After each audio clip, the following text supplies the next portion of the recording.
Hello, hello. It's Jacob Hill with GRC Academy. I'm here with Mr. Jon Watkins. Jon, how are you?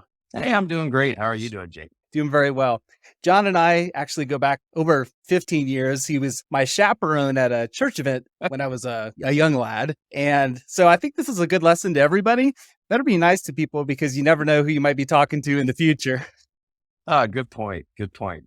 Tell us about you. What do you do? Yeah. Hey, first of all, thanks for having me on. It's a real honor. And I appreciate the chance to kind of share a little bit. I'm a cybersecurity guy, of course. Been doing cyber for the last 13 years. So a couple years after we first met, I started getting into cyber, and I'd been doing IT for a long time and actually programming way back when on my Commodore 64 when I was about, I'm not going to say how old, but let's just say I was a teenager. And then I started doing websites back in the late 90s because they were hideous. And as an art major, I was like, I can't take this. We got to do something about this.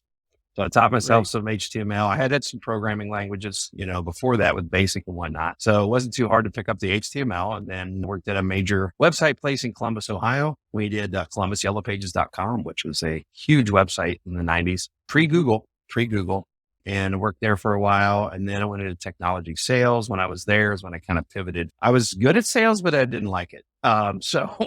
Went from that to cybersecurity and kind of climbed my way through the ranks. And then today, I'm actually an information services manager at an electric cooperative, and I do cybersecurity there as well as IT. Got certified with the CISSP about 4 years ago, and just been pretty busy. Done a lot of different projects over the years. I focus mainly on policy management. I do a lot of vulnerability management stuff, a lot of managerial types things, but I have done some red team stuff. A lot of my focus is on securing ICS and OT assets, which is important these days. And I think that's a pretty good summary. Yeah, for sure. Thank you. Can you talk about what the differences are between a cooperative and other utility providers out there? Yeah, sure. So when in the utility, in an energy space, there's a lot of different utilities. Well, we're talking electric utilities here. There's 3 different types, right? So you usually have your investor-owned utilities, and then you have your municipalities. So that'd be like the city of, fill in the blank, would be a municipality or village of or whatever. And then you have your cooperatives. And so the cooperatives are unique in that they've only been around since the late 30s. And actually, the one that I work for is the first cooperative in the country. And we actually set the first pole co-op tower, and we have a little plaque from our state of Ohio that says, hey, wow, this is a historical, thing. The cooperatives were kind of created out of that, urgent need for electricity in the rural area, right? So it's kind of like broadband is today, if you think of it that way. Yeah. But the investor-owned utilities at those times in the 30s were given some opportunities from very low-cost loans from the Rural Electrification Administration by the Roosevelt administration. And they still determined it was too expensive, right? They said, no, we're not, even with low-cost loans, it's just not, the ROI is not there. So the electric cooperatives came about because they said, hey, government, will you give us these really low-cost loans if we can figure this out? And they said, yeah. And so it was these farmer cooperatives that were already in existence. And so they started hiring electrical engineers and folks that knew what they were doing and said, hey, we got this money, let's get this figured out. And they made a nonprofit utility that is actually owned by the member, just like any other cooperative would be, follows the 7 cooperative principles and those kind of things. And so we really focus on reliability, and we provide electricity in kind of the places where the IOUs or the investor-owned utilities would not do it back then. So that's a little bit about electric cooperatives. Yeah, thank you. Sure. Talk about the security piece of electric cooperative or just a electric utility in general. Sure. What's most important, and what are the most important areas of that? Yeah, so that's a really good question. We talked to a lot of different electric cooperatives, and not only in Ohio, but across the country as well. What we've found, we don't have a great deal of secrecy in what we do. Confidentiality is important, of course, for any organization. We don't have the 11 herbs and spices of electric, distribution, right? Even generation or transmission, none of that stuff is super, super secret. It's pretty much standard across every organization, even from IOUs to municipalities to co-ops, right? We don't have like the secret sauce that we're trying to hide from our competition or stuff like that. And even then, investor-owned utilities, municipalities, and cooperatives, they a lot of times do a lot of work together. There's a real big storm or something. A lot of the co-ops will help other co-ops, even help the local IOU if need be. I'm doing some mutual aid and stuff like that. So Confidentiality is not really important. It is. It's always important. It's just not the highest level of importance. The next one I think that's, somewhat important is the integrity of data and systems. I think that's just baseline for pretty much everybody. But really what's important to us is the availability, right? Like we got to have uptime. Yeah. We have a 99.8% uptime on our electric system.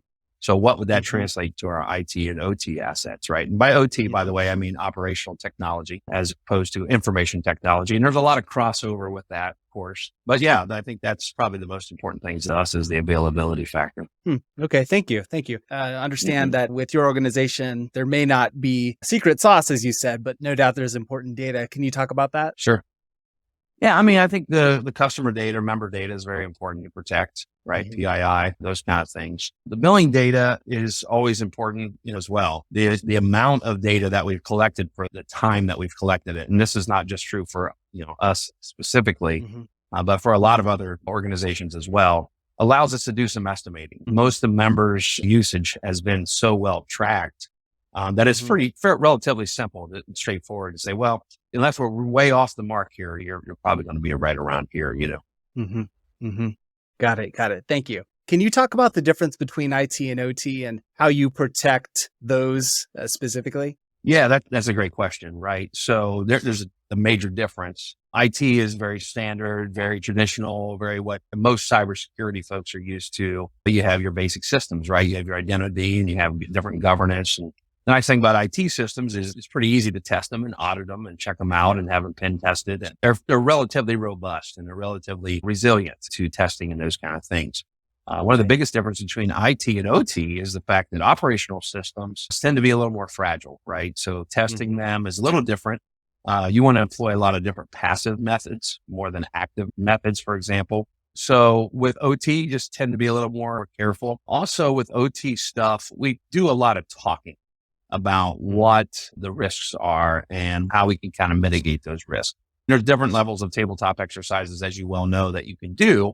There's some really nice games out there that work really well. Backdoors and Breaches by Black Hills Information Security is a good one. Give a shout out to those folks. So they have a fantastic card game. But these paper-based exercises are what we tend to do on the OT to really get an understanding, because to really fully test something when reliability is such an important factor, it's very difficult to have the flexibility, right? If you knock a system over in IT, you got high availability, you've got backups, you got VMware, all these different schemes, right? To protect that. In the field, you may not have that on OT devices, right? To do a passive test, that's good. To do an active test, yeah, you're probably going to ask for some situations or some trouble, right?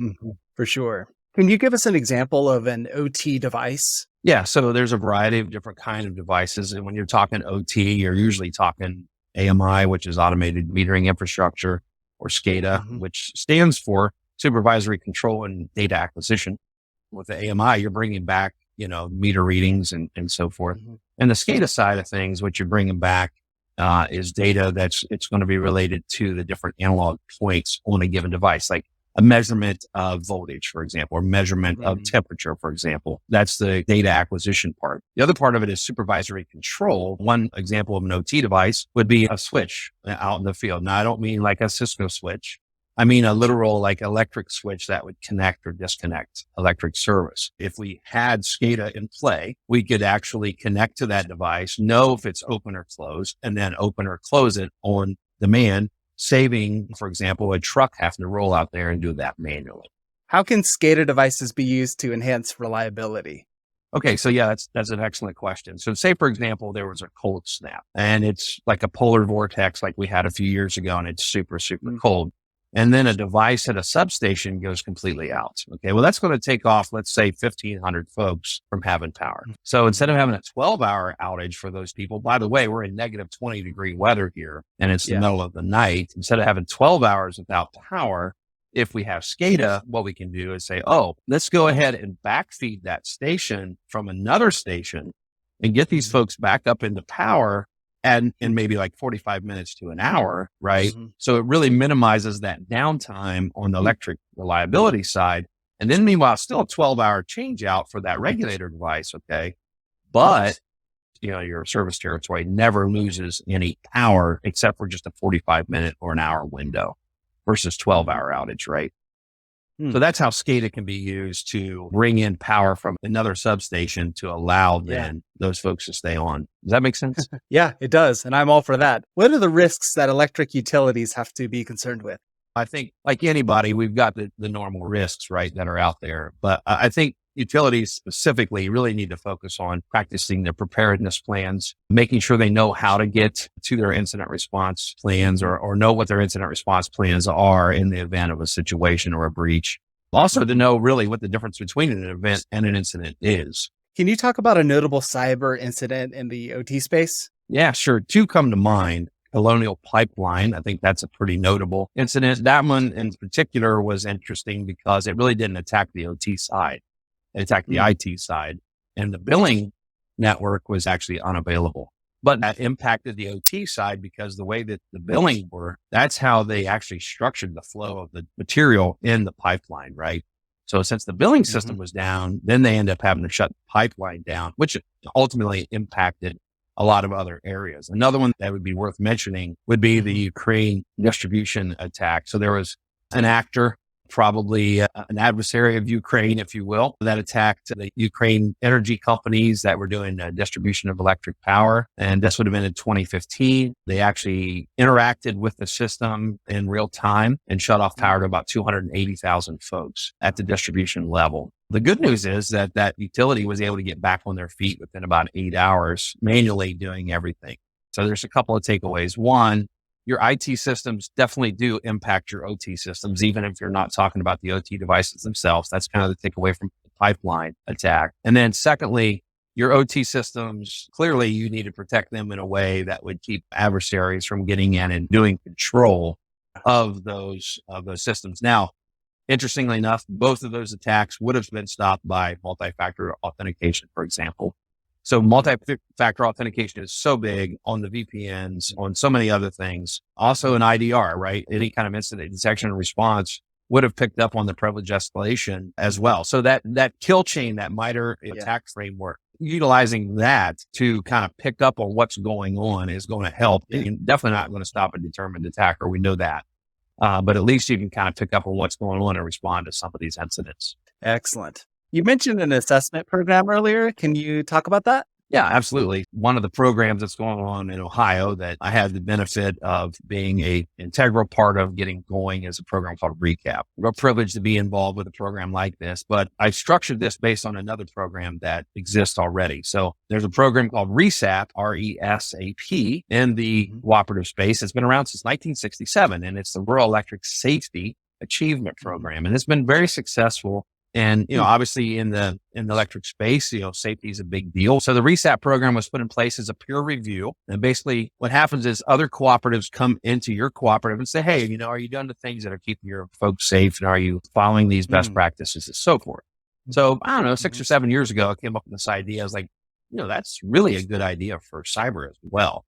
And some other folks had the same idea about the same time. And with a little bit of momentum and the right timing, eventually, I think around 2019, we're able to start, getting this in play. Thus far, I think I've done to date 13 of these recap assessments and helped some of the other states, Pennsylvania, Illinois. In April, I'll be going to Kentucky to talk to them about their recap program as well. I want to give a lot of appreciation and gratitude to the folks at Ohio that have agreed that this recap program is something we need to really focus on. That's the Rural Electric Cyber Advancement Program. And what we do is we go around and we spend a day and talk to leadership and IT teams. And we say, hey, how you doing on these things? And we use a framework-based approach, the NIST CSF framework, cybersecurity framework that we use to go through those 5 pillars and see where everybody's at, give them a raw score, give them some work items to work on in the work plan, if you will, in the next 12 months to figure out what the best way to go is with their program. So it's been a really successful and a really good program so far.